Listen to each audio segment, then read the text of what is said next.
그곳에서 주를 예배하리라. 아무도 찬양하지 않는 그곳에서 나 주를 찬양하리라.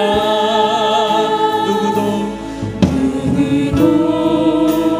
헌신하지 않는 그곳에서 주께 헌신하리라.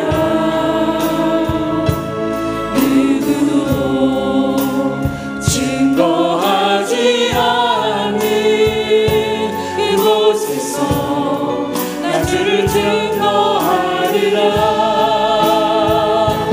내가 받는 모든 땅 주를 예배하게 하소서. 주의 보혈로 덮어지게 하소서.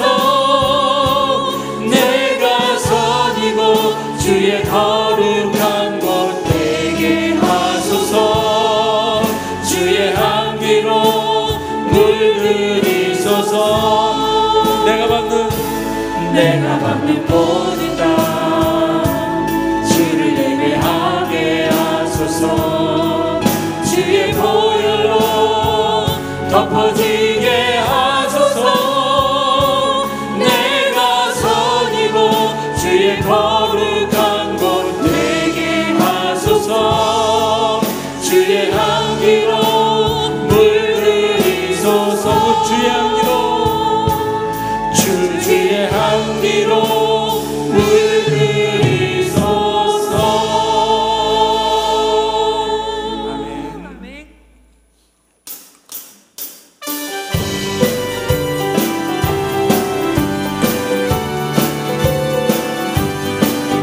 주는 나를 기르시는 목자여, 나는 주님의 귀한 어린 양. 우린 불과 맑으시네 불과 나를 인도하여 주신다. 주는 나의 좋은 목자, 나는 그의 어린 양. 저를 따라 꼴을 먹여주시니 내게 부족함 전혀 없어. 예쁜 새들 노래하는 아침과 너를 비키는 고운 황혼에 사랑하는 나의 목자 음성이 나를 언제나 불러주신다. 주는 나의 좋은 목자, 나는 그의 어린 양. 저를 따라 꼴을 먹여주시니 내게 부족한 전혀 없어. 못된 짐승이 나를 뚫지 못하고 거친 비바람 삼지 못하니 나의 주님 강한 손을 펼치사 나를 주야로 지켜주신다. 아멘. 주는 나의 좋은 목자, 나는 그의 어린 양. 저를 따라 꼴을 먹여주시니 내게 부족함 전혀 없어. 주는 나를 기르시는 좋은 목자, 나는 그의 어린 양. 저를 따라 꼴을 먹여주시니 내게 부족함 전혀 없어. 주는 나의 좋은 목자, 나는 그의 어린 양. 저를 따라 꼴을 먹여주시니 내게 부족함 전혀 없어라.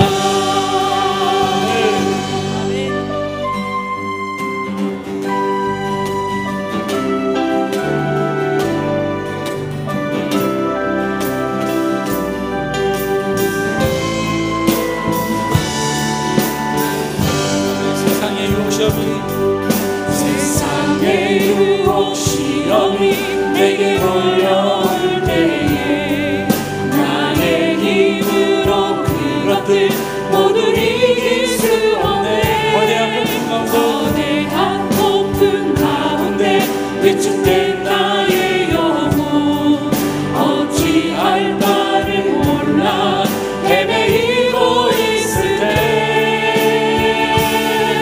주를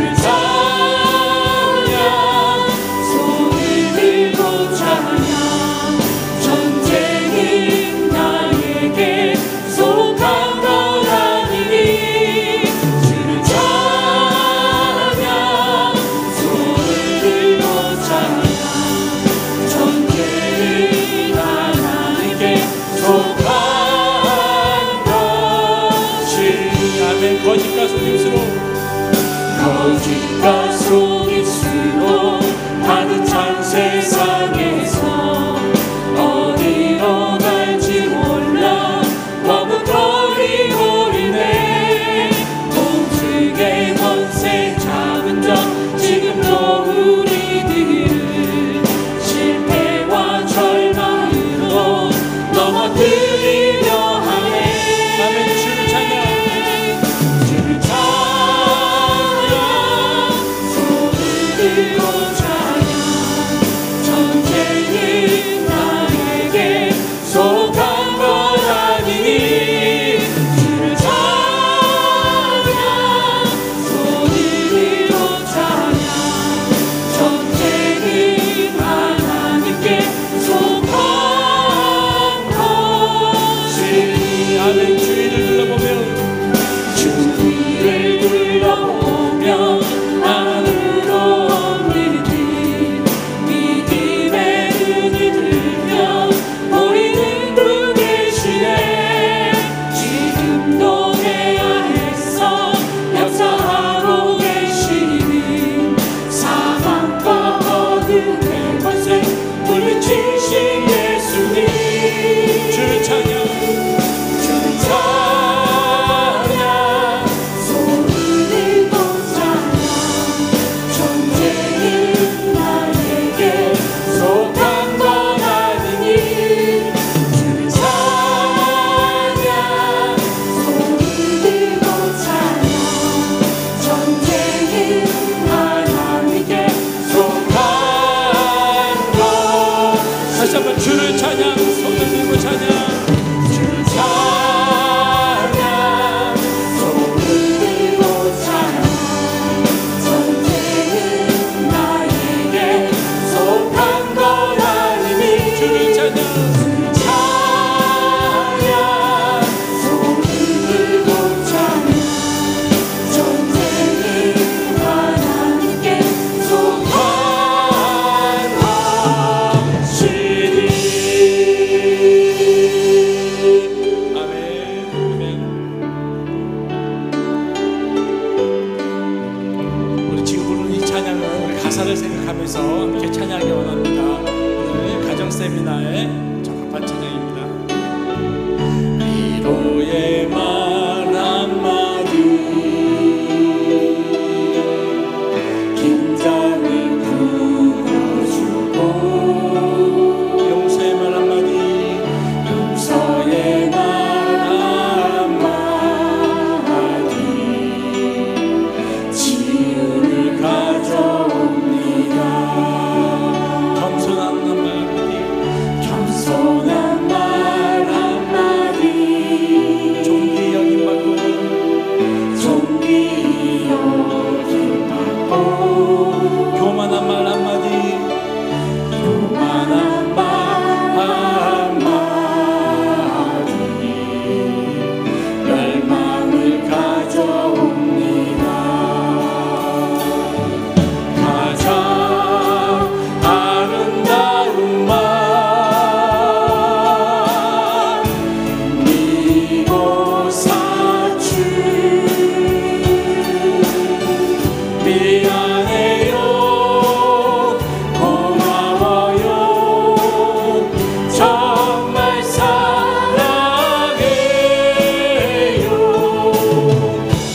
그리고 당신을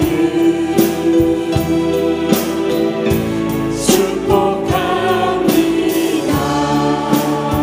쓰디쓴 말 한마디, 쓰디쓴 말 한마디, 아멘. 증오를 씹으리고, 증오를 씹으리고, 잔인한 말 한마디, 잔인한 말 한마디, 영혼을 파괴합니다. 격려의 말 한마디, 새 소망 심어주고, 새 소망 심어주고, 지혜의 말 한마디, 지혜의 말 한마디, 인격의 향기입니다.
가장 아름다운 날, 가장 아름다운 날,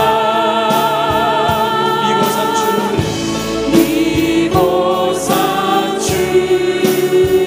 미안해요, 미안해요, 고마워요, 정말 사랑해요.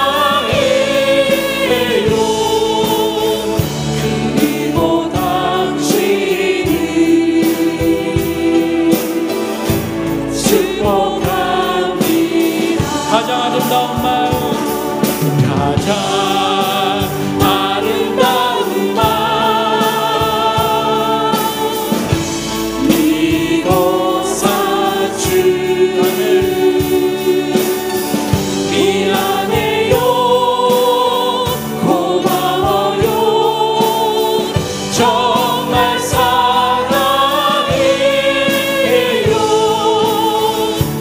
그리고 당신은 축복합니다. 그리고 당신은 축복합니다. 그리고 당신은 축복합니다. 아멘. 오늘 이 가사를 생각하며 우리 함께 기도하기를 원합니다. 이 폐역의 시대에 먼저 우리가 가정이 살아야 이 세상이 구원받을 수 있습니다. 하나님, 오늘 귀한 강사 목사님의 말씀을 통하여 내가 다시 한번 우리 가정의 소중함을 깨닫고, 또 우리가 이 사랑을 통하여서 우리 가정이 먼저 실천되어서 정말 온 세상에 주님의 사랑이 널리 증거되는 역사가 있게 하여 주시옵소서. 혹시 내가 이 시간 하나님 앞에 부끄러운 과거가 있다면 하나님 나를 용서하여 주시고, 오늘 귀한 말씀을 통하여 다시 한번 내가 깨달음을 얻고 가정이 회복되고, 또 우리가 정말 그 회복을 통하여서 주님의 그 복음화를 이룰 수 있는 귀한 믿음을 갖게 하여 주시옵소서. 우리 간절히 주여 세 번 부르며 기도하겠습니다. 주여, 주여, 주여. 자비로우신 아버지 하나님, 아버지 주님 앞에 오늘 이 시간 내어놓습니다. 아버지, 우리 가정이 아버지 회복되게 하여 주시옵소서. 내가 정말 진정 주님 정말 사랑하고 고마워하고 감사하며 축복하며 나가는 주님 그런 마음을 갖게 하여 주시옵소서. 믿음으로 가게 하여 주시옵소서. 주여, 그 마음을 가지고 주님의 세상을 구원하라.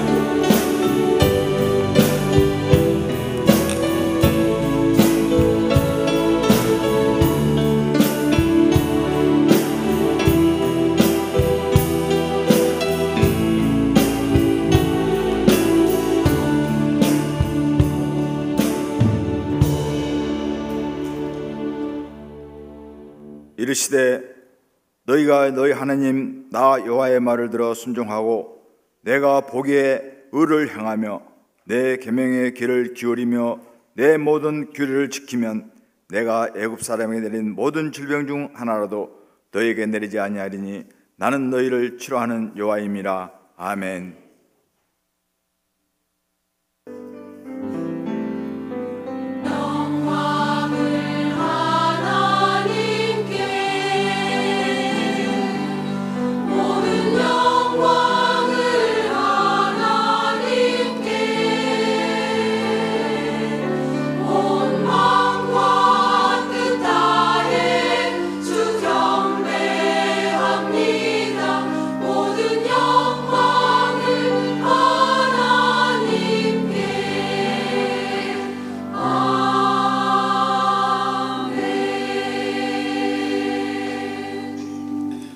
사랑과 은혜가 풍성하신 하나님 아버지, 가정의 달 5월을 맞이하여 주님의 거룩한 성전에 나와 가정 세미나 첫 번째 날로 예배드리게 하시니 감사드립니다. 주님이 만드신 아름다운 이 세상으로 인하여 주님을 찬양할 수 있는 5월이 되게 하시고, 푸르름을 더해가는 자연과 같이 저희 심령도 주님의 사랑으로 풍성하게 채워 주시옵소서. 모든 예배 시정을 주님께 의탁하옵고 예수님의 이름으로 기원드립니다. 아멘.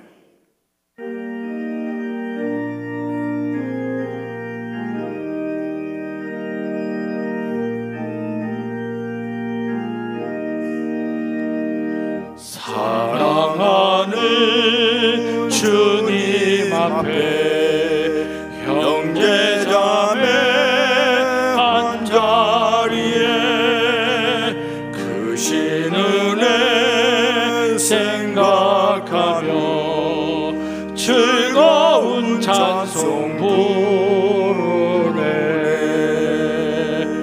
내 주 예수 본을 받아 모든 사람 내 몸같이 환난 근심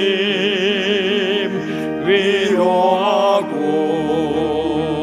진심으로 사랑하세. 사랑하는 주님 앞에 온갖 충성 다 바쳐서 괴로우나 즐거우나 주님만 힘써 섬기네.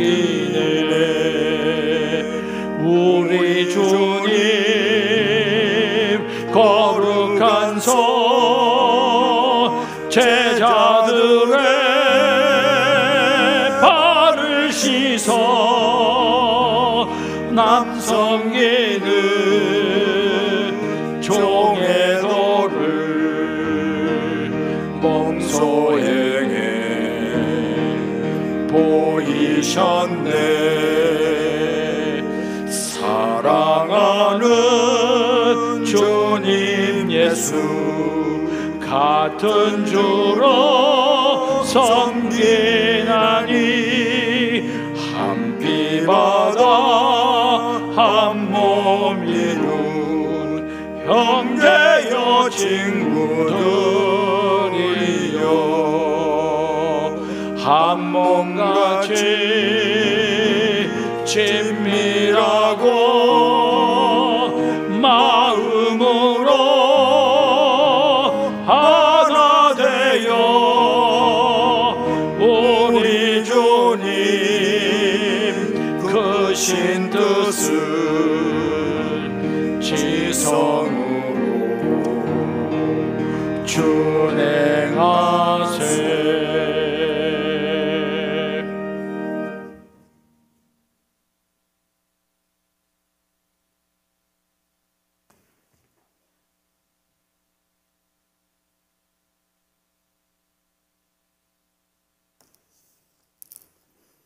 전진 만물의 주인이신 아버지 하나님, 하나님의 놀라우신 은혜와 축복과 사랑을 감사드립니다.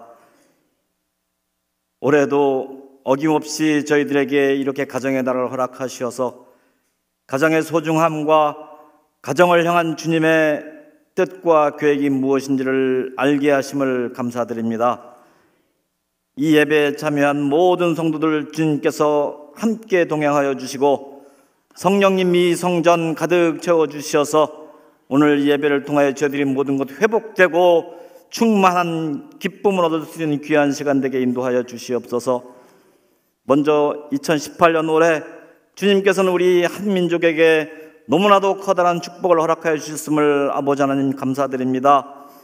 2600년 전 이스라엘 민족에게 주셨던 예루살렘 성전을 되찾는 아름다운 축복의 귀한 사역을 저희들에게 올해 보여주셨음을 아버지 하나님 감사합니다. 여호와께서 예레미야의 입을 통해서 하신 말씀을 이루게 하시려고 바사왕 고레스의 마음을 감동시킴에 이스라엘 민족을 70년의 포로 생활에서 풀려나게 하시고 예루살렘 성전을 재건케 하시고 주님을 찬양할 수 있도록 인도하여 주심을 저희들 잘 알고 있습니다. 자비하신 아버지 하나님, 올해 신년 벽두부터 주님께서는 북한 지도자의 마음을 감동시키셔서 지난 73년간 원수로 지내던 우리 민족 간의 갈등의 벽이 이제 허물어지고 있음을 저희들 눈으로 확인합니다.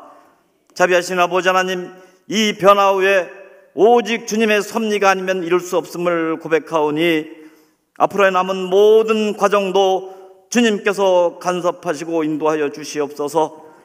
그동안 너무도 힘들고 어렵게 살아왔던 우리 북한 동포들의 마음을 주여 주님께서 위로하여 주시고 그들 마음속에 마음껏 주님을 찬양하고 주님의 말씀이 선포되는 복음의 물결이 불같이 일어나도록 주님 인도하여 주시옵소서.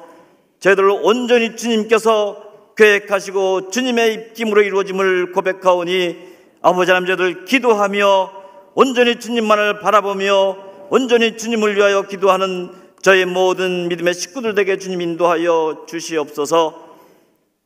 사랑하는 우리 김의식위 목사님, 주님의 지경을 넓히고 주님의 뜻을 이루기 위하여 세계 곳곳을 지금 방문 중에 있습니다.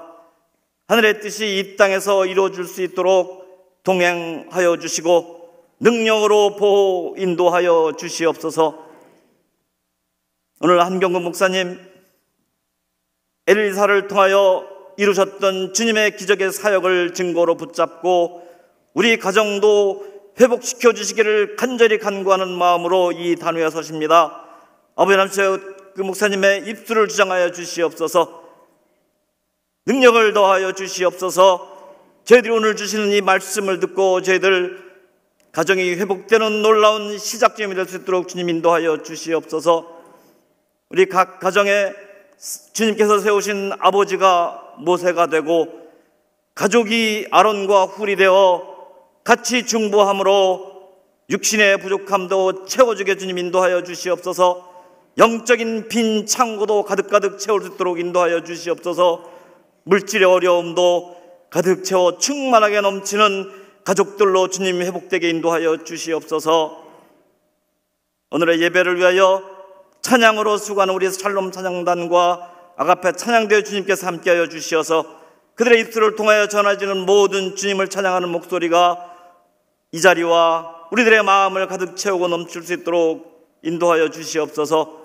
5월 가정의 달을 맞이하여 저희들의 많은 각종 행사들을 기획하며 준비하고 있습니다. 준비하는 손길에 주님께서 함께하여 주시고 혼자 하는 것이 아니오 주님께서 동행하심을 분명히 느끼며 목격하며 증거하는 놀라운 시간 되게 주님 인도하여 주시옵소서.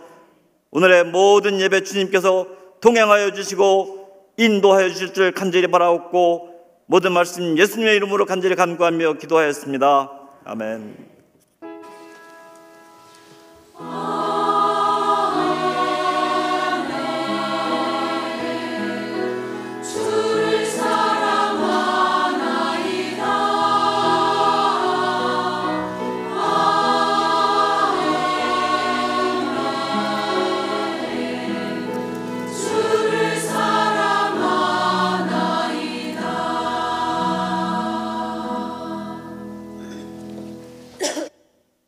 모두 일어나셔서 하나님 말씀 받드리겠습니다.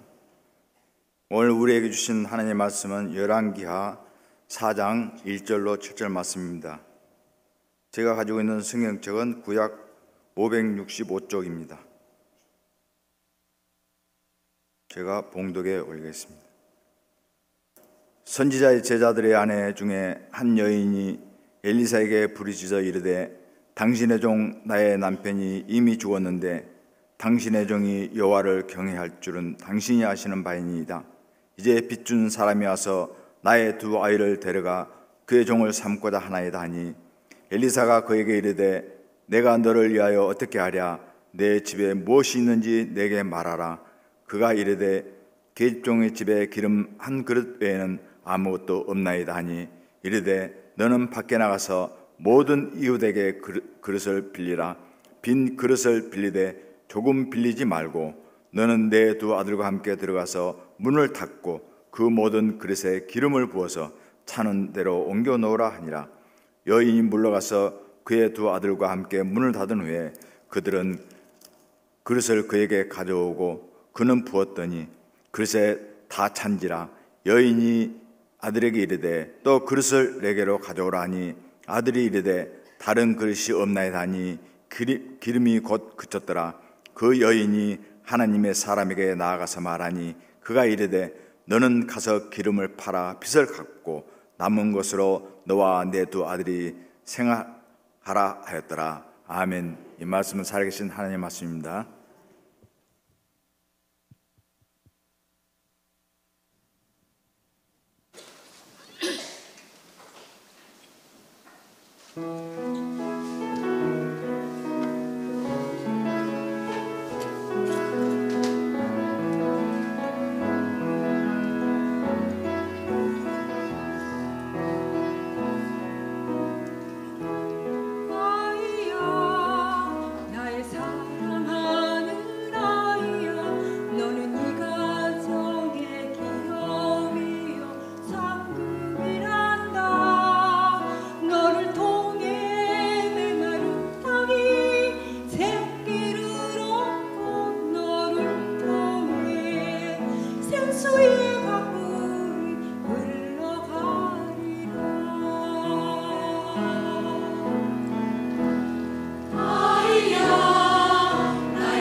가정의 기업이요 큰 상급이란다. 너를 통해 메마른 땅이 생기를 얻고 생수의 강물이 흘러가길 엄마는 축복한단다. 사랑하는 엄마, 온맘 다해 하나님을 사랑하고 온 힘 다해 예수님의 사랑을 전하고 정성 다해 저의 삶을 아름답게 가꾸어 갈게요.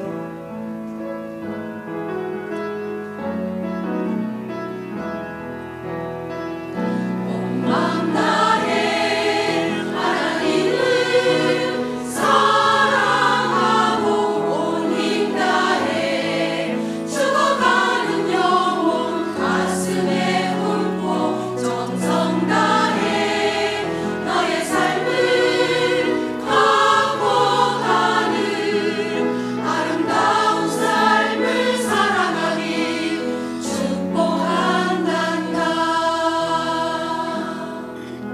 사랑하는 나이야, 너를 통해 세상이 아름답고 풍성해지리.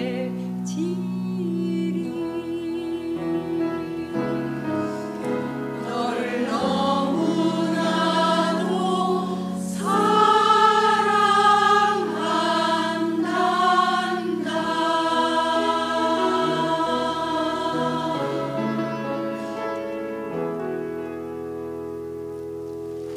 사랑한단다. 아멘. 우리 아가파 찬양대에 감사와 격려 박수하겠습니다. 기도하시겠습니다. 사랑해 주님 감사합니다. 5월 첫 주 수요밤 귀한 예배 허락하여 주셔서 첫 번째 가정 세미나로 이렇게 모이는 귀한 시간에 우리의 육신이 다른 곳에 가지 아니하고 하나님을 예배하고 말씀 듣고 찬양하는 귀하고 복된 자리에 있게 하시니 감사합니다. 이왕 이 자리에 하나님 불러주셨사오니 오늘도 말씀 듣는 중에 은혜 받게 하시고 주님 만나게 하시고 기도하는 중에 응답받는 복된 시간 될 수 있도록 주여 성별하여 주시옵소서. 나하면서 만삭되지 못한 것 같은 부족한 종 섰사오니 성령님 부족한 모든 것 십자가 그늘아래 감춰주시고 주님께서 각자 심령에 찾아가 친히 말씀하여 주셔서 하나님의 역동적인 생명의 말씀을 체험하는 귀하고 복된 시간 되게 주의 역사하여 주옵소서. 모든 것 주님께 의탁하옵고 예수 그리스도의 이름으로 기도하옵나이다. 아멘. 일찍 남편을 잃고 아들 하나를 정성껏 키우면서 시어머니와 함께 그렇게 살아가는 한 여집사님이 있었습니다. 이 집사님이 오랫동안 갯돈을 붓고 이렇게 해외여행 계획을 들었다가 어느 날 이제 그 갯돈이 끝나는 시기가 되고 해가지고 해외여행을 가게 되었어요. 얼마나 기쁘고 좋았겠어요? 그런데 참 안타깝게도 갑자기 한국에 있는 아들에게서 전화가 왔어요. 그래서 아들이 이렇게 말합니다. 엄마, 할머니가 주무시다 돌아가셨는데 아무래도 엄마가 귀국하시기 전에 장례를 치러야 될 것 같아요. 상조회사에서 매장을 할 것인지 화장을 할 것인지 결정해 달라고 하는데 어떻게 해야 할까요? 이렇게 문자가 왔어요. 5분도 지나지 않았는데 띵동 하면서 집사님의 문자에 답이 아들에게 왔어요. 뭐라고 왔냐면은 아들아, 매사에 만전을 기해야 된다. 화장한 후 매장하도록 해라. 뭔 말인지 이해가 안 되셔요? 실제로 이런 가정이 있겠습니까마는 가정의 달에 참 가정이 무엇인가 한번 생각하게 하는 그러한 유머라고 할 수 있겠습니다. 제주도 서귀포시 성산읍에 가면은 온몸이 굳어지는 루게릭 병에 걸려서 48세의 젊은 나이에 세상을 떠난 한 사진 작가를 기념하는 그분의 사진과 유품을 모아놓은 그런 갤러리가 있습니다. 바로 두모학이라고 하는 그런 사진 전시관인데요. 2004년에 그가 세상을 떠나기 1년 전에 이분이 바로 에세이집을 출간했어요. 본인이 찍은 사진들과 자신의 글을 모아서 그 섬에 내가 있었네 라고 하는 그런 에세이집을 출간을 했습니다. 거기에는 이런 유명한 글귀가 적혀 있습니다. 눈에 보이는 고개만 넘으면 끝인 줄 알았다. 하나를 넘으면 더 높은 고개가 나타났다. 산을 넘으면 또 산이다. 나아갈수록 바람은 세고 숨이 가쁘지만 멈출 수도 하산할 수도 없다. 이렇게 썼어요. 충청북도 부여에서 태어나서 그의 인생의 마지막 20여 년을 제주도 땅에서 보내면서 죽기 몇 년 전에 온몸에 혀도 굳어지고 목도 굳어지고 근육이 점점 마비되어 가는 불치의 병인 루게릭 병에 걸려서 죽어가면서 이 사진작가는 하나님이 지으신 아름다운 제주의 자연을 방방곡곡을 다니면서 사진도 찍고 또 구름도 보고 자연을 즐기면서 인생의 말년을 보내는 그 상황 속에서 이 고개를 넘으면 끝이겠지 하고 힘겹게 한 고개를 넘으면 또 고개가 나오고 또 그 고개를 넘으면 평지가 나오겠지 하고 고개를 넘으면 또 다른 고개가 나오는 이러한 상황을, 이 제주의 자연을 루게릭병에 걸려서 죽어가는 자신의 삶에 빗대서 이렇게 적고 있었던 것입니다. 그렇습니다. 우리의 인생도 한 고비만 넘으면 끝이겠지 하고 그 고비를 넘어가는데 그 고비를 어찌어찌 넘어가면 또 고개가 있고 또 저 고개만 넘으면 끝이겠지 하고 힘겹게 넘어가는데 또 다른 고개가 존재하고 있는 것이 바로 우리의 삶입니다. 오늘 이제 가정세미나 첫 시간에 우리가 하나님께서 주신 본문 말씀 열왕기하 4장에 나오는 이 가정도 바로 산을 넘으면 산 넘어 산인 그러한 상황 속에 처해 있습니다. 엘리사의 제자로 하나님의 일을 하겠다고 부름받은 한 사람이 있었습니다. 그 제자는 엘리사가 일으켰던 모든 기적을 목도했을 것입니다. 엘리야의 옷으로 강물을 치니까 강물이 갈라지고 소금을 뿌리고 기도를 하니까 그 물이 맑아지고 또 대머리야 물러가라 대머리야 물러가라 이렇게 하면서 엘리사를 조롱했던 그러한 어린이들을 암곰 2마리가 나와서 42명이나 찍어 죽이는 바로 열왕기하 2장에 적혀있는 그 모든 기적을 이 제자는 아마도 목도했을 것입니다. 그 마음속에도 나도 엘리야처럼 엘리사처럼 크게 쓰임 받아야겠다고 하는 그런 영적인 소망과 희망이 있었을 것입니다. 그런데 이게 어찌된 일입니까? 그 하나님을 경외하고 선지자의 제자로 이렇게 큰 꿈을 가지고 하나님의 사역을 준비했던 그 제자가 어떤 이유에서인지 시름시름 병을 앓았는지 아니면은 어떤 사고를 당했는지 알 수 없지만 갑자기 죽어버렸습니다. 여러분 의아하지 않습니까? 이상한 생각이 들지 않으십니까? 다른 일도 아니고 주의 종으로 사역을 준비하고 하나님의 제자로 이렇게 크게 쓰임받고 있는 엘리사의 제자 중에 하나가 갑자기 급사를 하게 되었다고 하는 그러한 사실입니다. 어떻게 이런 일이 일어날 수가 있습니까? 하나님이 살아계신다고 한다면 적어도 선지자의 제자인 그 사람의 죽음은 막아주셨어야죠. 병에 걸려있으면 고쳐주셨어야죠. 사고가 나려면 피해 갈 길로 안내를 해 주셨어야죠. 그것이 우리의 생각 아닙니까? 그런데 오늘 열왕기하 4장에서는 그 제자가 어떤 이유에서인지 죽었다고 그렇게 말씀을 하고 있습니다. 갑자기 이렇게 이 사람이 죽어버린 그 상황 속에서 죽어가는 그 순간 가족을 생각하는 이 엘리사의 제자의 마음은 얼마나 안타까웠겠습니까? 2013년의 10월에 KBS TV 불후의 명곡이라고 하는 그러한 프로에서 김진호라고 하는 그러한 가수가 나와서 가족 사진이라고 하는 노래를 불러서 우승을 했습니다. 이 김진호 가수가 나와서 노래를 하는 그 배경 뒤로 바로 이 김진호 씨의 가족 사진이 띄워져 있었는데 일반적인 가족 사진과는 전혀 다른 그러한 가족 사진이었습니다.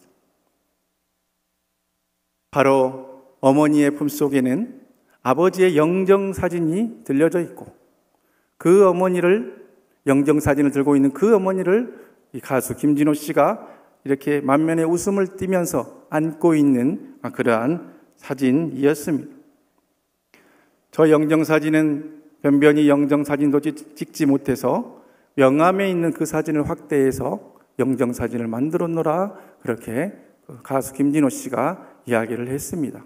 그런데 많은 사람의 가슴을 뭉클하게 했던 이 김진호 씨의 이야기 가운데 이 아버지가, 김진호 씨가 굉장히 어릴 때 하늘나라에 가셨는데 이런 유언을 했다고 합니다. 내 구두를 항상 현관에 놓아 두어라. 내 구두를 항상 현관에 놓아 두어라. 우리 어르신들은 제가 이 말을 하니까 왜 그런 말을 했을까? 바로 감이 오실 거예요. 왜 이런 말을 했겠어요? 예전에 어르신들은 집에는 남자가 있어야 된다, 이렇게 생각을 하셨어요. 혹시라도 집에 어른 남자가 없다고 다른 집에서 깔보고 무시하고 도둑이라도 들까봐 죽어가는 그 순간에도 가족을 사랑하는 그 애틋한 마음이 그 유언에 담겨져 있는 것 아닙니까? 죽어서도 가족을 보호하고 싶어 하는 것이 아버지의 마음이고, 이 자리에 함께하고 있는 우리 모든 남성들의 마음이 아닙니까? 갑자기 세상을 떠난 이 선지자의 제자도 아마도 이런 마음이었을 것입니다. 어찌되었던 이 제자가 갑자기 세상을 떠난 이후에 이 제자의 가정은 큰 위기에 처합니다. 빚쟁이들이 몰려와서 두 아들을 팔아버리겠다고, 노예로 팔아버리겠다고 이렇게 이야기를 합니다.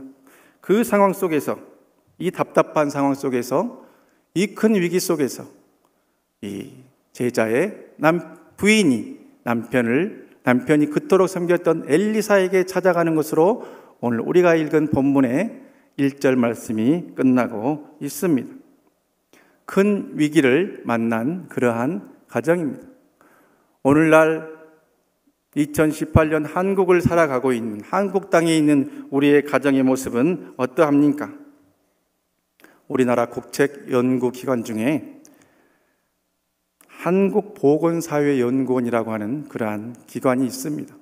이 한국보건사회연구원이 2016년도 7월 달에 일반 국민 1,500명을 조사해서 가정을 무력한 상태로 빠뜨려 일상적 기능을 마비시키는 이른바 가족 위기의 원인에 대해서 정밀하게 조사를 하고, 사회 환경 다변화에 따른 가족 위기 진단과 대응 전략이라고 하는 500여 쪽에 가까운 두꺼운 그런 보고서를 발간을 했습니다.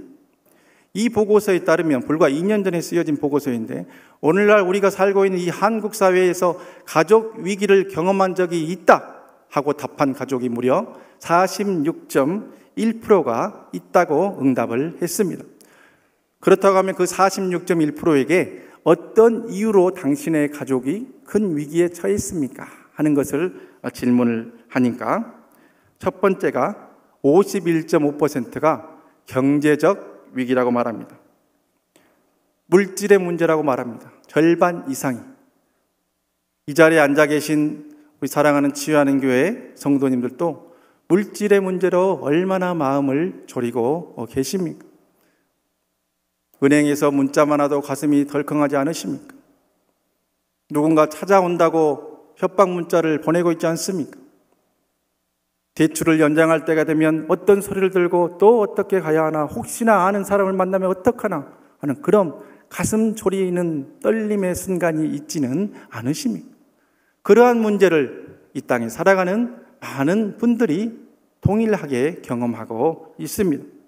이러한 경제적 위기는 부도나 실직으로 인한 그러한 물질의 어려움도 있고, 또 가족 구성원이 갑자기 아파서 드는 그런 병원비의 그러한 문제들도 있고, 또 질병으로 인한 치료비뿐만 아니라 가계 부채가 해결되지 않고 시간이 감에 따라서 계속 증가돼서 오는 그러한 문제도 있다, 이렇게 이 보고서는 풀이를 하고 있습니다. 두 번째, 우리 한국 사회의 가족 위기를 일으키는 그러한 원인이 있으니 바로 가족 구성원들끼리 관계의 문제에서 오는 위기다, 이렇게 기록을 하고 있어요.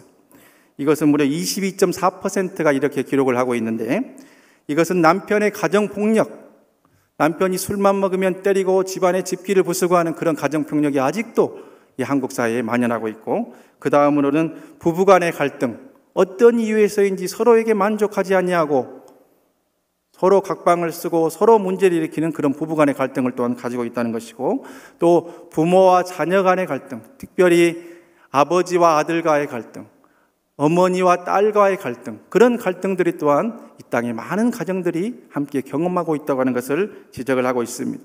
그리고 또한 이러한 문제들로 인해서 많은 가정들이 이혼하고 또한 별거하고 있는 그러한 현실을 이 조사는 정확하게 지적을 하고 있습니다. 그리고 세 번째로는 20.5%가 이렇게 말한 것인데요. 자녀를 양육하는 것, 자녀를 돌보는 것이 쉽지가 않고, 즉 맞벌이를 해야 되는데 자녀를 어떻게 맡겨야 되는지 그게 쉽지가 않고, 그리고 이제 고령화 사회에 따라서 어머니 아버지들이 다 생존해 계신데 어떻게 모셔야 되는지, 노부모 복양이 바로, 부양이 바로 위기다, 이렇게 말을 하고 있어요.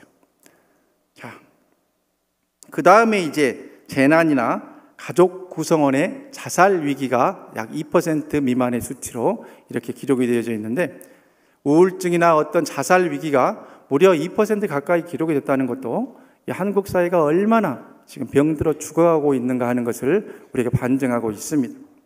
그런데 이 가족 위기가 무엇 때문에 발생했는가 하는 그러한 것을 또한 조사를 했는데요.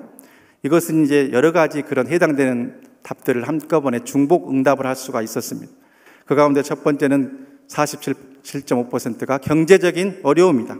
그리고 두 번째가 자녀 양육과 부모 부양이 31.7%, 실직과 취업 문제가 24.3%, 가계 부채가 21.7%, 질병이 18%, 가계 파산과 부도가 17.7% 이렇게 기록을 했습니다.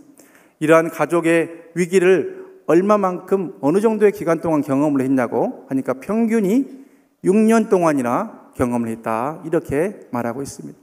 굉장히 장기간 동안 많은 가정들이 고통받고 있는 것이 이 땅의 그러한 현실입니다. 우리 신앙인들, 예수 믿는 크리스찬의 가정의 삶은 어떠합니까? 이런 2년 전에 나와 있는 이러한 500여 쪽에 달하는 이 앙케이트 설문조사를 분석한 보고서의 내용과는 전혀 다르게 우리는 천국의 모델이 되는 천국의 모형 같은 그런 가정을 살아가고 있으십니까? 우리 가정은 행복하다고 자신 있게 말할 수 있으십니까? 저렇게 말한 위기의 가정과 내 가정은 완전히 다르다고 자신 있게 말할 수 있는 분이 과연 이 자리에 얼마나 있을까요? 얼마나 있을까요? 이렇게 위기에 당한 가정들이 너무나 많은데, 우리가 이 위기의 상황을 어떻게 조금이라도 더 개선해 볼 수 있을까 하는 이야기들을 제가 간단하게 오늘 드리려고 합니다. 먼저는 한 동영상 하나를 보고 계속해서 우리가 또 말씀을 생각을 하도록 하겠습니다.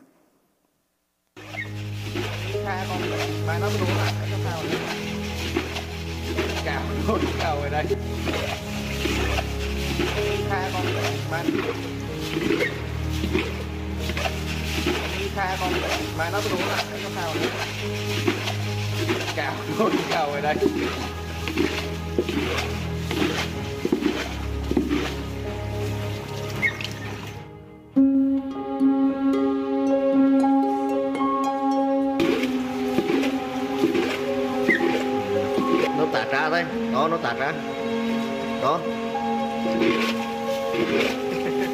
tạt ra đó, nó tạt ra đó, lôi nó ra đi, chết mẹ nó có đeo, nó có máu, lừa đây lại đâu, đi ra đi.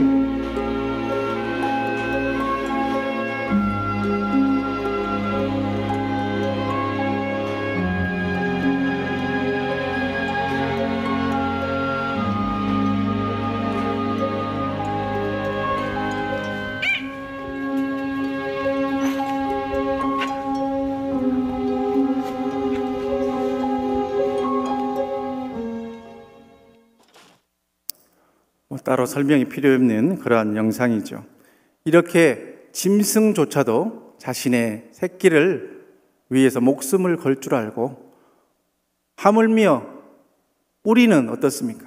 우리의 사랑하는 남편을 위해서, 아내를 위해서, 자녀를 위해서 우리 삶에 닥쳐있는 위기들을 우리가 그리스도 안에서 하나하나 풀어보고 해결하는 방법을 우리가 다 배웠던 것들이고 아는 것들인데, 우리가 5월을 맞이해서 다시 한번 이렇게 리마인드를 하도록 하겠습니다. 오늘 저는 이제 세례 요한의 사명을 담당하기 위해서 나왔습니다. 무슨 말인지 아십니까? 다음 주에 오는 세계적인 가정사역의 강사께서 본인을 생각해서 좀 살살 해라고 저한테 부탁을 하셨어요. 그래서 제가 오늘 좀 살살 하려고 합니다. 세례 요한까지만 하고 가려고 하는데, 다음 주에 오시는 그 세계적인 강사가 지금 저 뒤에 앉아 계십니다. 고창주 목사님입니다. 그래서 어쨌든 보통 이제 외부 강사를 부르시는데, 위임 목사님께서 또 우리 선임 부목사들이 또 한번 잘해봐라고 기회를 주셨어요. 그런데 그냥 본문을 자유롭게 가지고 설교를 하라고 하면 너무나 편하고 좋겠는데, 가정 주간에 가정 세미나를 하라고 하니까 이게 주제가 한정되다 보니까 아무래도 조금 딱딱할 수밖에 없는데, 그래도 제가 부지런히 빨리 끝내도록 하고 세례 요한까지만 하고 갈 테니까 은혜는 다음 주에 받으시고, 이렇게 오늘은 제가 이제 하는 부분까지만 그렇게 함께 우리 생각을 하고 리마인드 하도록 하겠습니다. 자, 그래서 위기에 당한 우리의 가정이 이렇게 뭔가 이 해결을 해야 되는데 어떻게 해결할 수 있을까? 이제 그런 방법들을 생각을 하겠는데요. 가족 치료의 대모라고 불리는 그런 분이 있습니다. 전 세계에 유명한 그런 문제 있는 가족들을 치료해서 굉장히 유명한 그런 분인데, 버지니아 사티어라고 하는 그러한 미국의 가족 치료 전문가가 1988년도에 더 뉴 피플 메이킹이라는 책에서 이 어떤 사람의 가정 생활에 대해서 진단하는 3가지 질문을 제시를 했어요. 그래서 이 질문이 나오기 전에 먼저 말씀을 드리는데, 이 질문을 듣고 예 하고 망설임 없이 대답하는 분은 굉장히 건강하고 행복한 가정을 이렇게 살아가시고 그런 삶을 사는 분인데, 조금 주저하게 되거나 생각하게 되거나 아니요 하고 답하는 분들은 이제 내 가정이 뭔가 병들어 있고 뭔가 부족하다 이렇게 생각하시면 되겠습니다. 자, 질문의 그 첫 번째가 뭐냐면은, 현재 당신의 가정 생활에 만족하십니까? 하는 질문입니다. 가정 생활에 만족하십니까? 답 한번 해보세요. 자, 마음속으로 아멘 하신 분들은 참 복받은 분들입니다. 자, 2번, 당신이 좋아하고 신뢰하며 반대로 당신을 좋아하고 신뢰하는 사람들과 함께 살고 있다고 생각하십니까?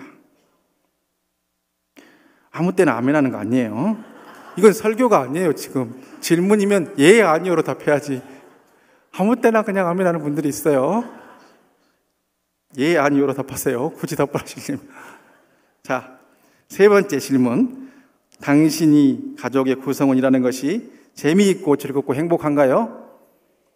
예. 한 맺히네요. 이것이 우리 이 목사의 표현대로 하자면.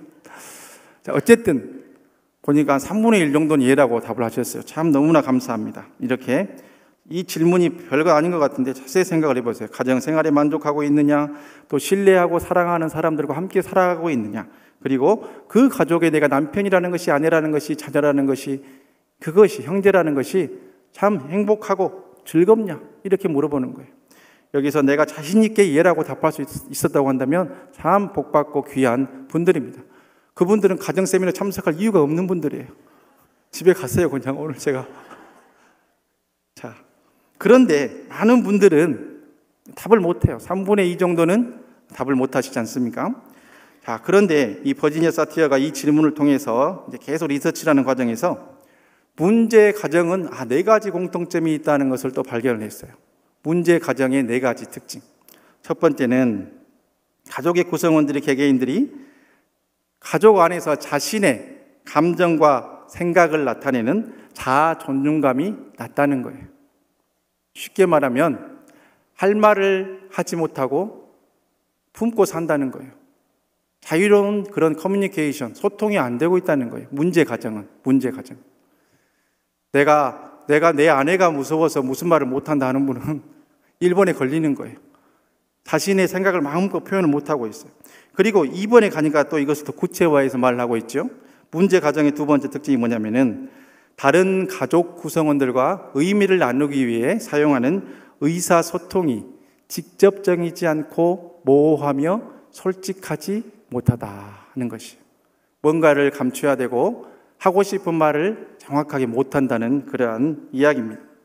그 다음으로는 가족 개개인이 어떻게 느끼고 행동해야 하는지에 대한 가족 간의 규칙 체계가 너무 엄격하고 인간적이지 못하며 타협이 불가능하고 절대로 바꿀 수 없다. 굉장히 권위적이고 비타협적이고 서로 간의 어떤 조정이 불가능한 그런 딱딱한 분위기의 가정이라는 것이. 예전에 우리 유교적인 가정.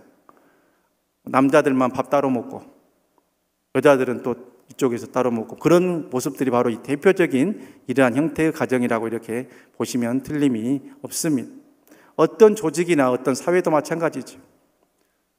상사와 직원들과의 소통이 없고 어떤 협의도 불가능하고 독재식으로 하다 보니까 소위 말하는 갑질이 나오게 되고 이렇게 사회적인 문제가 되는 건 아니겠습니까? 가정도 마찬가지입니다. 자, 그리고 마지막 네 번째로는 다른 가족들이나 사회 속의 타인과 관계를 맺는 것을 두려워하고 폐쇄적이며 서로 책임을 떠넘긴다 이렇게 적혀져 있습니다. 즉 자기 가족들끼리만 그렇게 하고 어떤 새로운 사람을 만나거나 성원을 드리거나 그런 관계 맺는 것을 두려워하고 폐쇄적으로 살아간다고 하는 그러한 것입니다. 그러면 이것을 뒤집으면은 행복하고 좋은 건강한 가정이 되겠죠. 건강한 가정을 빨리 읽어드립니다. 자신의 감정과 생각을 나타내는 자아 존중감이 높고 의사소통은 직접적이고 분명하며 명확하고 솔직하다. 속에 있는 말을 다 할 수 있다는 거예요. 내 카톡을 내 와이프가 봐도 내 남편이 봐도 아무런 꺼리낌이 없다는 거예요. 솔직하게 보여줄 수 있고 이야기할 수 있다는 거예요. 우리 남편 되신 우리 장로님, 집사님들, 우리 권사님들이 부인 되신 집사님들이 카톡 보라고 휴대폰 오픈해서 줄 수 있어요? 없어요? 솔직히 말씀해 보셔요. 권사님들 보고 계셔요? 날마다? 날마다는 보지 마셔요. 그게 의부증이 초기 증상이야. 날마다는 보지 말고 간혹 생각날 때 비밀번호도 내가 알고 그냥 열어볼 수 있게 그렇게 서로 오픈이 되어 있어야 돼요. 그게 정상적인 가정이고 그런 이야기를 하고 있죠. 세 번째는 가족 간의 규칙은 융통성이 있고 인간적이고 적절하며 변화가 가능하다. 어떤 한 명이 그렇게 독재적으로 뭘 권위적으로 지시하고 하는 것이 아니라 상황에 맞춰서 변화할 수 있고 서로 타협하고 충분한 소통이 가능하다고 하는 그러한 이야기입니다. 그리고 네 번째로는 사회와의 유대는 개방적이고 희망적이고 선택을 기본으로 한다. 이렇게 말했어요. 뭔가 오픈되어 있고 가정이 오픈되어 있고 또한 새로운 구성원이 오는 것에 대해서 두려워하지 않고 이런 가정이라고 하는 그러한 이야기입니다. 자, 이제 묻습니다. 마음속으로 대답을 해보십시오. 우리 장로님, 권사님, 집사님의 가정은 이 기준에 맞춰서 봤을 때, 이 버지니아 사티어의 기준으로 봤을 때 과연 나는 그 가정에서 행복한 사람이고 나의 가정은 행복하십니까? 예 하는 분들은 한번 손들어 보셔요. 보고 싶어요. 어떤 분들인지. 손들어 보셔요. 한번. 손 내리고. 자, 아니요 하는 분 손들지 마셔요. 부부싸움하니까. 생각 좀 하시고 하시면 되겠어요. 근데 뭔가 조금 거림직한 부분들이 조금씩 있는 것이 사실입니다. 그래서 어떤 가정에서 한 부인이 이렇게 수심에 잠겨 있었다고 그래요. 그런데 예전에는 그 부잣집에는 가정마다 가정부가 있지 않았습니까? 가정부가 커피를 이렇게 그 회장님 부인에게 따라주면서 이렇게 이야기를 했다고 합니다. 사모님 무슨 걱정이 있으세요? 이렇게 하고 물어보니까 사모님이 이렇게 대답을 했다고 하죠. 그러니까 그 회장님이 아무래도 회사의 그 비서하고 바람을 피는 것 같아. 이렇게 말을 했다고 해요. 그랬더니 갑자기 가정부가 화를 버럭 내면서 사모님 지금 저 질투하게 하려는 거죠? 이렇게 대답했다고 그래요. 무슨 말인지 생각해 보셔요. 생각을 좀 하시고 말씀을 드리세요. 자, 그런데 조금 더 구체적인 질문을 드리겠어요. 이제 건강한 가정의 특징들 15가지 이야기를 제가 한 2년 전에 한번 드렸는데 또 가정 세미나를 준비하다 보니까 이 돌로레스 퀴란이라고 하는 이 미국의 저명한 가정사역자가 말했던 건강한 가정의 15가지 특징들이 이렇게 또한 많이 회자되고 있는 것을 제가 보게 되었어요. 근데 한국말로 번역들이 다 되어져 있는데 번역이 굉장히 잘 안 돼 있어요. 그래서 제가 상당히 많이 바로 잡았어요. 쉽게. 그래서 설명을 드릴 테니까 한번 들어보시고, 물론 이 15가지 다 해당되는 가정은 아마 이 땅에 없을 겁니다. 그런데 내 가정은 어떠한가 한번 굉장히 그런 유명한 그러한 이 가정의 특징을 설명하고 있는 것이니까 한번 들어보셔요. 먼저 건강한 가정 첫 번째 특징을 말씀을 드리면은, 건강한 가정은 모든 것을 이야기하고 들어준다 하는 것이에요. 모든 것을 이야기하고 들어준다. 모든 것이라는 표현이 굉장히 중요한 그러한 이야기입니다. 자, 내 가정은 과연 그러한가? 내 남편은 그러한가? 내 자녀들이 학교에서 있었던 일, 자기가 부끄러웠던 일, 어려웠던 일, 그런 것들을 솔직하게 나에게 이야기할 수 있는가? 한번 생각을 해보시고, 그 다음 두 번째 특징은 건강한 가정은 서로 인정해주고 힘이 되어준다. 서로 인정해주고 서로를 서포트한다고 영어의 표현을 쓰고 있는데, 서로에게 도움을 주고 서로가 어려울 때 힘이 되어준다는 거예요. 내가 어렵고 힘든데 아빠가 아빠라고 책망하고 힘들고 자녀를 넘어뜨리고 낭만케 하는 것이 아니라 용기를 주고 북돋아주고 힘이 되어준다는 거예요. 자, 그리고 세 번째는 건강한 가정은 상대방을 존경하는 것을 가르친다는 거예요. 존중하고 존경하는 것을 가르쳐준다는 거예요. 그리고 네 번째는 건강한 가정은 신뢰의식을 키워나간다. 서로 믿고 돕고 하는 것들을, 그런 마음들을 키워나간다 하는 것이에요. 그리고 건강한 가정은 상황을 즐기고 유머 감각을 가지고 있다. 무슨 TV 프로, 유머 프로를 보고 이렇게 한다는 것이 아니라 어떤 상황 속에서도 그것을 즐길 줄 알고 어려운 상황이 와도 잘 그렇게 받아서 어려움을 어려움으로 안 받아들이는 그런 유머 감각을 가지고 있다는 것이죠. 여러분 마음속에 근심과 걱정이 어려움이 있을 때 우리가 낭망하고 쓰러질 수 있어요. 그것이 사람이에요. 걱정해야 되는 일인데 하나도 걱정하지 않는다고 하면 그것은 지난 주일에 치유학당에 나왔던 맹구예요. 맹구. 생각이 없는 맹구들만 그렇게 아무 걱정이 없는 거예요. 우리가 걱정할 일이 생기면 걱정하는 것은 정상적인 사람이면 누구나 해야 되는데, 중요한 것은 그것이 하룻밤을 넘기면 바보라는 거예요. 하룻밤을 넘기면. 그 하룻밤이 넘기 전에 우리 믿는 사람들은 하나님께 아뢰고 맡겨야 되는 것입니다. 왜냐하면 내가 고민하고 내가 근심하고 되지 않는 것들을 품고 밤을 넘고 그 밤을 넘고 하루 가며 이틀 가면서 계속 어려움을 품고 있다가 없던 병도 생겨버리고 없던 가정부라도 생겨버리고 모든 안 좋은 일들이 마음속에 근심으로부터 그렇게 시작이 됩니다. 그러기에 이 밤도 마음속에 여러 가지 근심거리 나와 있는 우리 사랑하는 치유하는 교회 성도님들, 주님께 모든 것을 맡기시기를 간절히 바랍니다.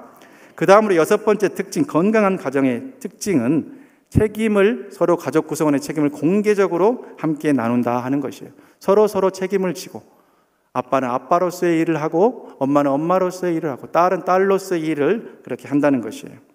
그리고 일곱 번째 건강한 가정은 가정의 의식과 전통을 강하게 지킨다는 것이에요. 이것은 무슨 말이냐고 하면, 우리가 신앙에 믿는 가정으로 가정 예배를 드리자 했으면 그 가정의 전통인 가정 예배를 어떤 상황 속에서도 함께 인정하고 드리기 위해서 노력하는 그러한 가정이 바로 건강한 가정이라는 것이에요. 생일을 축하해 주기로 했으면 어떤 상황이 됐어도 내가 외국에 나가 있어도 그 상황에서 할 수 있는 최선의 것으로 가족, 엄마 아빠의 생신을 축하해 드리는 것이 바로 건강한 가정이라 하는 그러한 말씀이에요. 여덟 번째 건강한 가정은 가족 구성원 간의 상호작용의 균형을 지킨다. 이것은 서로 지킬 것은 지킨다는 것이고, 또 가족 내에서 어떤 자신들만의 그룹을 만들지 않는다는 것이에요. 예를 들면은 시어머니하고 아들하고 그룹을 만들어서 며느리를 힘들게 하는 것이라든지, 또는 딸하고 아빠하고 뭉쳐가지고 엄마를 공격하는 것이라든지, 이 모든 것들은 건강한 가정이 아닌 건강하지 못한 가정들이 하고 있는 그런 것이라는 그런 이야기입니다. 그 다음 9번째는 건강한 가정은 옳고 그름을 바르게 가르친다. 무엇이 옳고 그른 건지 정확하게 가르쳐준다는 이야기입니다. 그리고 10번째로 건강한 가정은 종교와 신앙을 함께 나눈다. 한 신앙의 공동체를 가져야 한다는 것이에요. 우리의 가정이 지금 우리 자녀들이 고등학교 가면서 대학교 가면서 시집장가 가면서 신앙의 방황을 하고 있다고 한다면 여기에 걸려버립니다. 그렇다고 하면 우리는 주님 보시기에 건강한 가정이 아니라는 안타까운 사실을 우리가 깨달아 알아야 합니다. 11번째로 건강한 가정은 사생활을 서로 존중한다는 것이. 아무 때나 막 자식이라고 일기장 들춰보고 개인 생활을 하지 못하게 그렇게 통제하려고 하는 그런 것들이 건강한 가정에서 있지 않다고 하는 그러한 이야기입니다. 그 다음 12번째 건강한 가정은 남을 돕고 봉사하는데 비중을 먼저 둔다. 그리고 13번째로 건강한 가정은 대화의 시간을 가치 있게 여긴다. 예를 들면은 직장 생활에 바쁘고 힘들어도 한 달에 한두 번이라도 가족들과 외식을 한다든지 또 사랑하는 배우자들과 차를 마시러 간다든지 이런 시간들이 시간 낭비가 아니고 참 귀하고 아름다운 시간이라 이렇게 귀중하게 여긴다는 것이에요. 14번째는 건강한 가정은 함께 휴가를 보낸다. 어디 해외여행 가는데 아내 혼자 가고 남편 혼자 가고 건강한 가정이에요, 아니에요? 이 기준에 의하면 아니에요. 부부가 함께 가야 되고 또 상황이 허락하면 가족이 가능하면 함께 가는 것이 건강한 가정이라는 것이. 마지막으로 15번째가 건강한 가정은 함께 문제를 받아들이고 도움을 찾는다. 우리가 인생을 살아가면서 어떻게 문제가 없을 수 있겠습니까? 어떤 문제든지 왔을 때 함께 고민하고 함께 어떻게 이 상황을 헤쳐나갈 수 있을까? 그렇게 도움을 찾는다는 그러한 이야기입니다. 이 15가지 이 돌로레스 큐란의 이러한 건강한 가정의 특징들을 다 종합해가지고 요약한다고 하면 우리 크리스찬의 가정에 그대로 대입하면은 하나님을 가정의 호주로 모시고 서로를 존중하고 이해하고 용서하면서 서로 간의 대화의 시간을 갖고 함께 하는 시간을 귀중히 여기면서 아름답게 소통하고 있는 그러한 가정이다. 이렇게 말씀을 드릴 수가 있습니다. 그런데 이런 건강한 가정의 시작이 바로 어떤 것으로부터 시작이 되느냐고 하면 바로 건강한 부부 관계로부터 시작이 됩니다. 작년인가요? 우리 가정 세미나에 오셨던 그리고 송기론 목사님이 대표로 계시는 우리나라의 대표적인 가정 사역 단체인 하이패밀리에서 2008년에 바로 2007년도에 5월 21일 부부의 날을 제정한 그 시점에 그 제정을 기념해서 부부의 날을 위한 부부 10계명을 발표를 했어요. 과연 우리 부부가 얼마나 건강한 부부이고 어떻게 실천해야 하는지 한번 생각을 해보십시오. 건강한 그런 부부를 위한 부부 10계명. 먼저는 이렇게 해보자는 거죠. 새로운 프로포즈로 서로를 감동시켜보자. 두 번째는 부부가 함께 가정에서 식탁의 교제를 나눠보자. 세 번째, 부부가 서로 미고사축, 미안해요, 고마워요, 사랑해요, 축복해요 내용을 담은 러브레터를 전해보자. 이 미안해요, 고마워요, 사랑해요, 축복해요라고 하는 말은 비단 부부뿐만이 아니고 다른 가족 구성원도 마찬가지고 교회도 마찬가지고 어느 직장도 마찬가지고 이 축복의 언어를 많이 쓰는 그러한 단체나 공동체는 그래도 이해하고 사랑과 용서가 있는 공동체고 이러한 표현들이 거의 메말라 있다. 그렇다고 하면 뭔가 문제가 있는 그러한 공동체라고 보시면 돼요. 네 번째는 남편은 처가의 아내는 시댁의 안부를 전해보자. 그리고 다섯 번째, 자녀들 앞에서 서로에 대한 칭찬을 많이 해주자. 자녀들 앞에서. 여섯 번째, 내 아내, 내 남편의 이름을 불러보자. 이거 한번 해보려고 해요. 우리 장로님, 집사님들, 권사님들, 부부가 와서 지금 앉아 계신 분들 계시잖아요. 옆에 한번 봐보세요. 얼굴 한번 봐보세요. 한번 봐보세요. 자, 연애 때를 생각하면서 신성일 같은 목소리로, 엄앵란 같은 목소리로 이름 한번 불러줘 보세요. 시작. 우리 황장로님 하실 줄 알았더니 안 하고 계셔요. 자, 댁에 가서 꼭 한번 해보세요. 이게 그런 좋은 그러한 치유의 방법이라 하는 것이에요. 그리고 7번째, 첫 데이트 장소로 서로를 불러내보자. 첫 데이트 장소로. 그리고 8번째는 앨범 속으로 추억 속의 여행을 떠나보자. 9번째는 꽃 바구니 대신 유머꽃을 선물해보자. 10번째, 촛불 대화를 통해서 마음속 여행을 떠나보자. 이렇게 부부 10계명을 하이패밀리에서 만들었어요. 부부 10계명이 여러 가지 버전이 있는데, 이렇게 부부의 날을 위한 부부 10계명 외에 가장 많이 일반적으로 알려져 있는 부부 10계명을 또 우리가 한번 생각을 해보도록 할게요. 자, 한번 나는 내 남편에게, 내 아내에게 이렇게 하고 있는지 한번 살펴보세요. 1번, 상대를 인정하고 그의 의견을 존중하라. 2번, 다른 부부와 비교하지 말라. 3번째, 스킨십과 함께 사랑한다는 말을 자주 해라. 어떤 권사님한테 스킨십을 어떻게 하시냐고 했더니 등 긁어주는 거 한다고 하시더라고요. 그런 거 스킨십 아닙니다. 그거는 내가 효자손으로 전락된 거예요.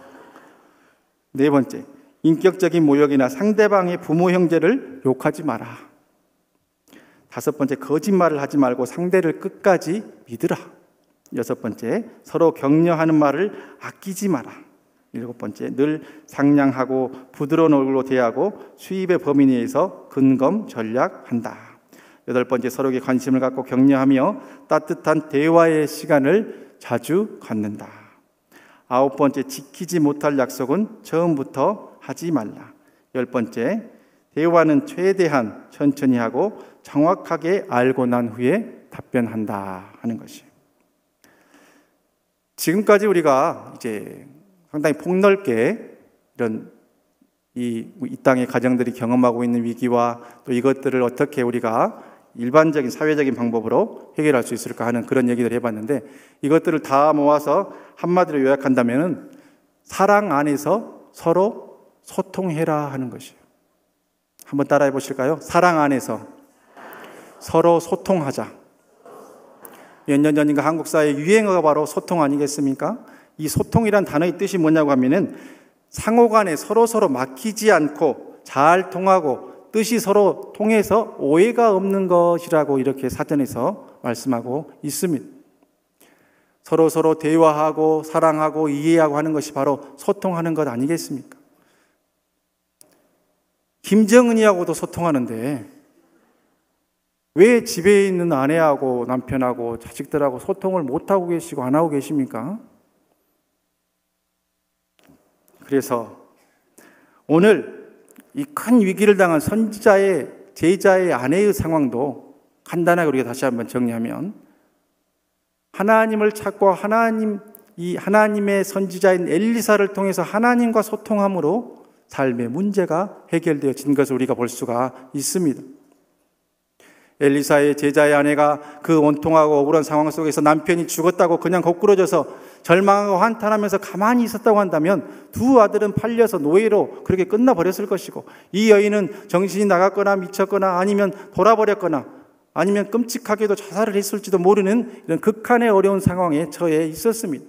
그러나 오늘 본문 1절 말씀에 기록되어 있기를, 엘리사에게 찾아가서 당신의 제자 가운데 하나님을 경외했던 내 남편이 이렇게 죽어버렸고 내 자식들이 이렇게 빚쟁이들에게 노예로 팔려가게 생겼습니다 하고 이렇게 말을 하고 소통을 시작했을 때에 비로소 엘리사가 하나님의 방법을 알려주고, 너의 아들과 함께 가서 그릇을 다 모아라. 그 하나님의 말씀에, 주의 종의 말씀에 순종해서 믿음의 분량대로 그릇을 100개를 모아오니까 100개의 그물이 기름이 가득 채워지고, 200개를 모아오니까 200개 채워지고, 300개를 모아오니까 300개에 채워지고, 500개를 모아오면 몇 개에 채워질까요? 500개에 채워지고, 1000개를 모았으면 어디에 채워질까요? 1000개에 채워지고, 10,000개의 그릇을 가지고 왔으면 몇 개에 채워져요? 10,000개에 채워지고, 하나님의 은총은 끝없이 내리려고 준비하고 있는데 믿음의 분량대로 가져온 그릇대로 하나님의 복이 채워졌다고 하는 것을 꼭 기억하실 수 있기를 바랍니다. 우리가 하나님께 입을 열고 하나님께 간구를 할 때에, 이왕이면 그 입을 크게 열어서 간구를 할 때에 1000개를 준비한 자에게 1000개의 복을 주실 것이고, 10,000개를 준비한 자에게 10,000개의 복을 주실 것이고, 어깨를 준비한 자에게 어깨의 복을 채워 주신다는 것을 우리가 꼭 기억하시기를 주님의 이름으로 축원합니다. 이러한 모든 인간의 절망의 상황 속에서 하나님과 소통하면서 하나님을 붙들었던 그 과정은 완전한 회복이 있게 되고 노예로 팔려가는 일이 없게 되고 그 남아있는 기름들을 팔아서 이제는 그 가정이 그래도 생활을 유지할 수 있게 하나님께서 만들어 주셨습니다. 하나님과 소통하는 것 가장 중요하고 그 다음으로는 내 가족의 구성원들과 내 사랑하는 아내와 내 사랑하는 자녀들과 또 자녀들은 또 부모님들과 소통하는 것이 얼마나 중요한 일입니까? 영상 하나 보고 말씀을 마무리하도록 하겠습니다.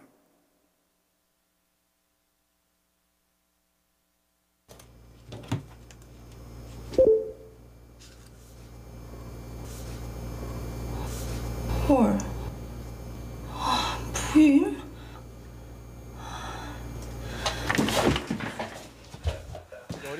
아빠! 아빠 때문에 미치겠어 진짜. 이번 정체는 자정쯤에야 풀릴 것으로 예상되는데요. 홍신영 기자가 보도합니다. 나흘간의 연휴 첫날 나들이 객길이 풀리면서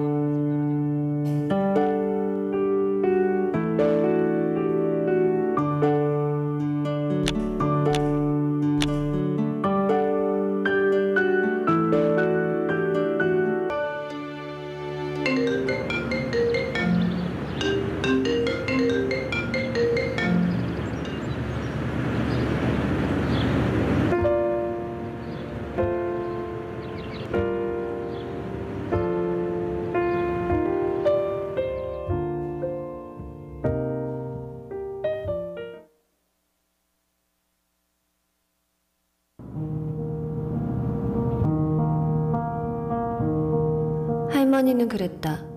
내가 최고, 항상 내가 제일. 하루의 시작에도 사소한 투정에도 내 물건을 챙겨주실 때도 항상 나의 그림자였다. 혼자서 할 수 있는 나이가 되어갈수록 맘속의 할머니는 점점 더 작아지셨다. 돌아보면 할머니의 밥상은 늘 초라했다. 최고의 반찬은 나에게 주셨으니까. 봄날 바람처럼 항상 내 곁에 계시던 울 할머니. 세상에서 가장 당연하다 착각했던 할머니의 사랑. 지금 보니 참 곱네 우리 할머니. 미안해. 그리고 사랑해요.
며칠 전 저는 이메일 하나를 받았습니다. 페이스북에서 생일 축하를 하라고 하는 그러한 이메일이었습니다. 그런 메일들이 간혹 오기 때문에 그날도 그냥 무시하고 그 메일을 스킵하려고 이렇게 지나가려고 하는데 갑자기 그 메일에서 아무개님의 생일입니다 하는 그 이름을 제가 보게 되었습니다. 그 제목에 쓰여진 생일 축하를 해달라고 하는 그분의 이름이 제 마음을 너무나 아프게 했습니다. 그분은 2년 전에 주무시다가 갑자기 심장마비로 세상을 떠난 한 신대원 동기 목사님의 이름이었습니다. 이미 세상에 없는 분의 생일을 축하하라고 이렇게 페이스북에서 친절하게도 저에게 메일을 보낸 것입니다. 그 순간 그 형님이 생각이 났습니다. 신대원 시절에 나이차가 많이 있었기 때문에 그렇게 친하게 지내지는 못했지만 한 번씩 이야기하고 커피라도 마실 때면 항상 밝고 긍정적으로 이렇게 나이 먹어서 신학하는 것도 참 하나님의 복이다 이런 말씀하시면서 사랑하는 동생 전도사들을 다독거려줬던 그러한 참 고마운 그런 형님이었습니다. 졸업 이후에 이제 제가 유학을 가고 오랫동안 한국을 떠나 있었기 때문에 그 뒤로 개인적으로 만나거나 하는 일은 전혀 없었습니다. 그냥 제 마음속에 드는 생각은 이제 우리 동기들도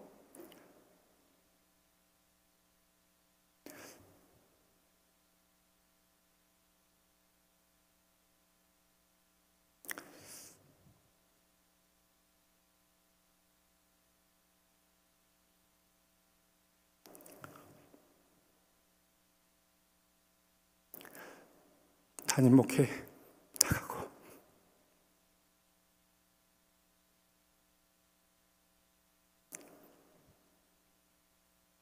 자리 잡게 되면 언젠가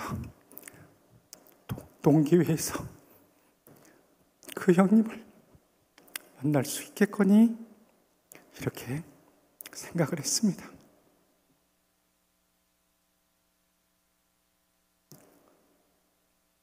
제 착각이었습니다. 졸업 이후로 만나지도 못했고 만날 수도 없습니다.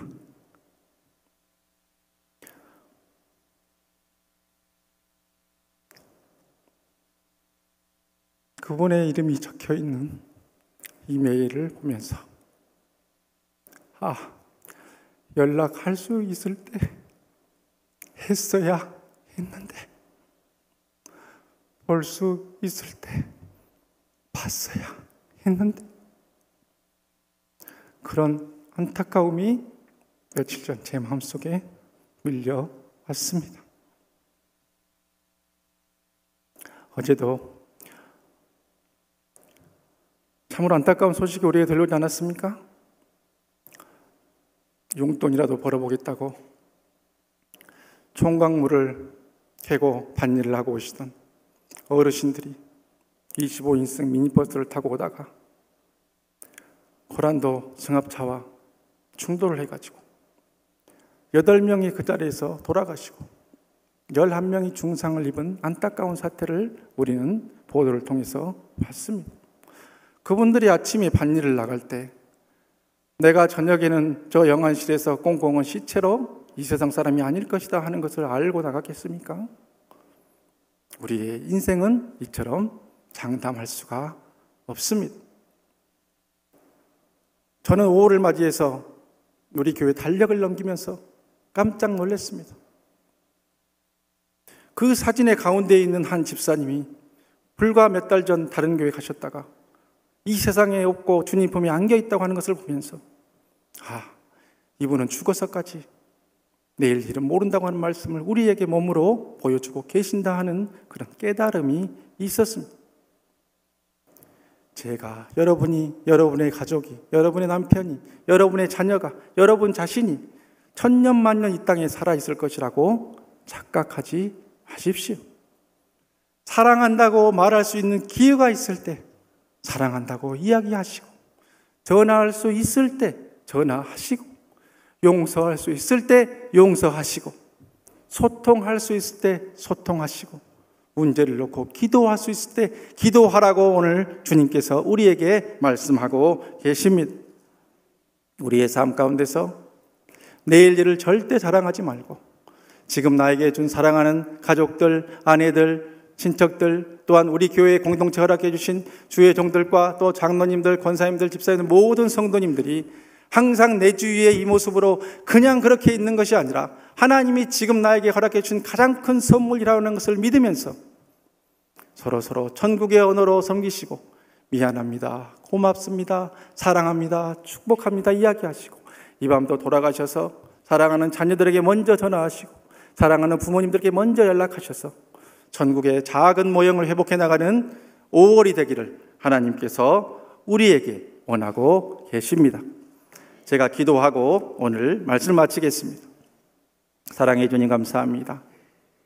우리의 인생 알 수가 없습니다. 장담할 수가 없습니다. 어떻게 될지 알 수가 없습니다. 그러기에 우리는 주님을 의지합니다. 주님의 도움이 필요합니다. 하나님, 우리 가정도 많은 위기와 어려움 속에 처해 있습니다. 주님의 손길이 필요합니다. 주여 도와주시옵소서. 사랑하는 우리 남편과 아내와 모든 자녀들의 영육간의 강건함을 지켜주시고 삶 속에서 정말 바라고 원하는 것들, 소망하는 것들, 기도하는 것들 예수 안에서 하나하나 이루어지는 새 역사가 시작되는 복된 5월 될 수 있도록 주여 붙들어 주시고 역사하여 주옵소서. 그래서 우리가 마음속에 품고 바라는 것이 바라는 것으로 기도로만 그냥 끝나는 것이 아니라 삶의 간증거리로 간증하는 그날이 속히 있을 수 있도록 주여 우리 삶을 붙들어 주시고 인도하여 주옵소서. 무엇보다 우리의 가정이 천국의 작은 모형이 되길 원하고 우리의 교회가 천국의 작은 모형이 되길 원하고 하나님이 기뻐하시는 가정 되게 하시고 하나님이 기뻐하시는 교회 되게 주여 붙들어 주옵소서. 모든 것 주님께 의탁하옵고 예수 그리스도의 이름으로 기도하옵나이다. 아멘.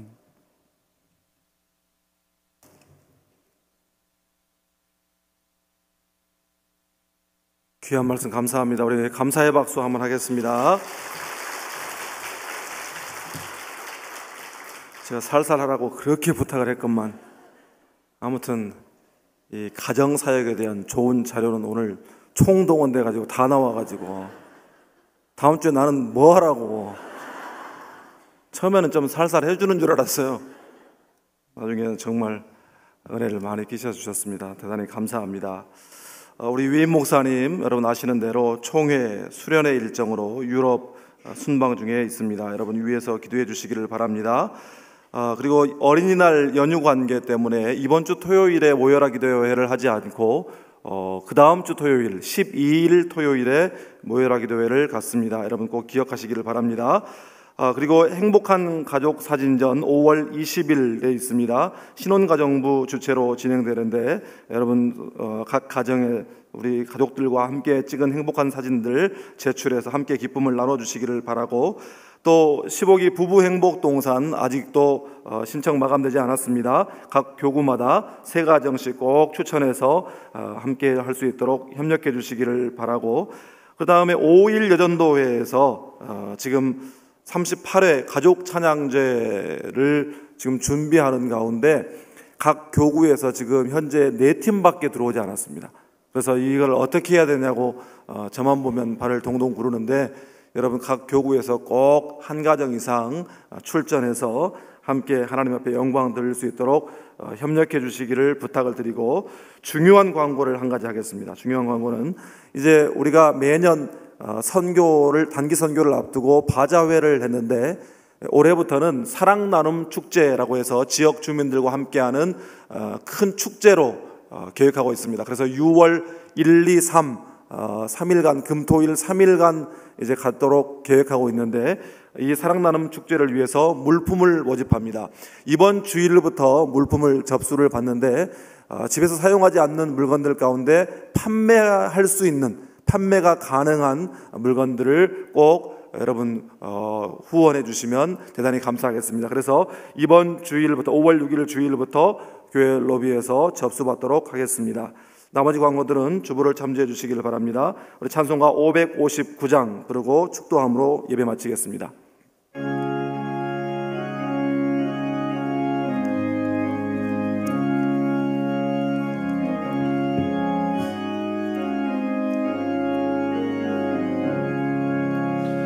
사철의 봄바람 불어있고 하나님 아버지 모셨으니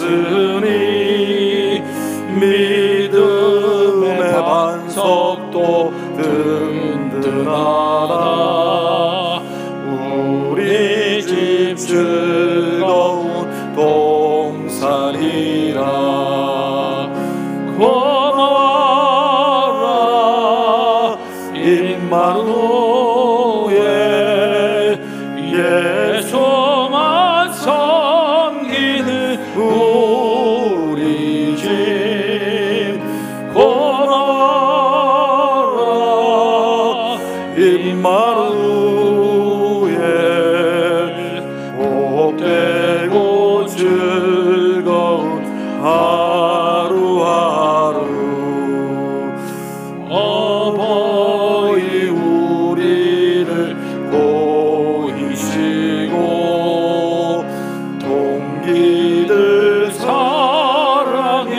뭉쳐 있고 기쁨과 서름도 같이 하니 한간의 조가도 전국이라.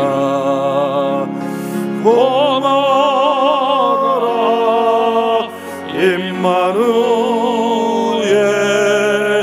예수만 섬기는 우리 집.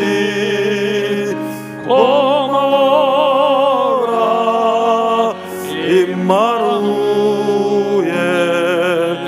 복되고 즐거운 하루하루. 아침과 저녁에 수고하여 다같이 일하는 온 식구가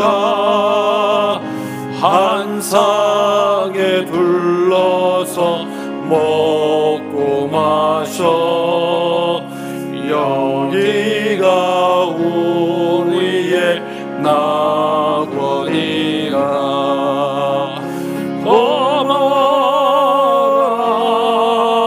임마누엘 예수만 섬기는 우리 집. 고마워라 임마누엘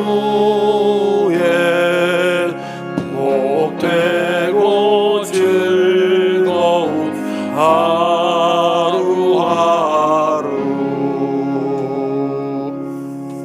기도하겠습니다. 지금은 우리 구주 예수 그리스도의 크신 은혜와 우리 아버지 하나님의 놀라우신 사랑과 날마다 우리를 하나님의 크신 사랑과 또 하나님께서 우리에게 베풀어 주신 행복 가운데로 인도하시는 성령 하나님의 감화 감동 교통 역사하심이 이제 가정의 달을 맞이하여 오늘 주신 귀한 말씀 마음에 새기고 우리의 가정도 하나님께서 친히 만져주시고 회복시켜 주셔서 행복한 가정이 이루어 하나님 앞에 더욱 귀하게 쓰임받는 가정이 되기를 소원하며 또한 결단하며 성전문을 나서는 사랑하는 모든 성도들과 저들의 가정 위에 또한 총회 유럽 순방 일정 위에는 우리 위임 목사님의 모든 남은 일정 위에 이제로부터 영원토록 함께하옵시기를 간절히 축원하옵나이다. 아멘.